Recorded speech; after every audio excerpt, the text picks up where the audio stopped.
Hi, I'm Michelle Paganini, owner of Paganoonoo and upcycle guru, and today we're going to look at how to transform a t-shirt into a grocery bag. I live in Silicon Valley in California, and we can't even get plastic bags in the store anymore. We've gotten used to making our own bags and bringing them in. So one of the things I've discovered is it's very easy to take a t-shirt and make a grocery bag. So here's an example of one where I've taken a logo off another t-shirt and sewn it on here. There's a simple seam at the bottom and you're cutting it open. Again, I've added a little bit of decoration just by cutting off something off another t-shirt and sewing it on. You notice this one is tiny. Both of these are actually really kind of small. You want to make sure you don't get a t-shirt that's so big that when it's filled up in the grocery store, you can't carry it because it's too heavy. And here's what I did to sew them on. I just cut something off another t-shirt, simply pinned it on there, and sewed it on with a straight stitch. So I'm going to show you exactly how to cut it apart and sew the bottom. I love the Pike Place Market where the guys throw the fish around. So when I saw this, I knew that I wanted to share it with you. So I don't really even mark. You can mark, but what you want to do is you want to fold the t-shirt exactly in half. And t-shirts aren't always on grain, so it could be a little trouble to get it there. Doesn't have to be perfect. So I've got it in half, and I can see that it's lined up. I can see it's lined up on the shoulders. It's halfway there. So I'm going to go ahead and just make a cut, usually starting right at the underarm.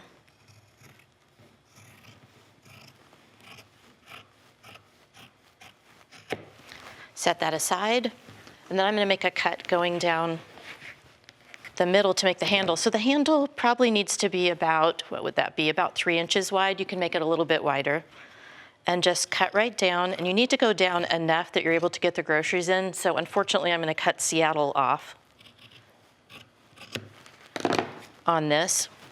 And then I have a grocery bag ready to go. It could be a little bit more rounded, but I like the squared off because you can still see Pike's Place. This one's pretty big. It's bigger than the other ones I showed you.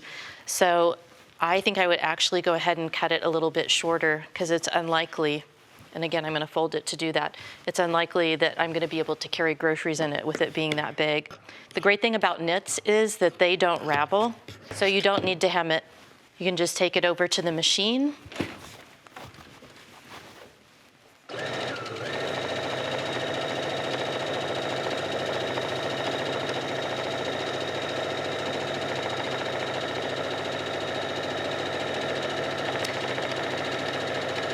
You only need to do 1 row of stitching on the bottom if you have it at a small enough. I have it at a 2.5 on here.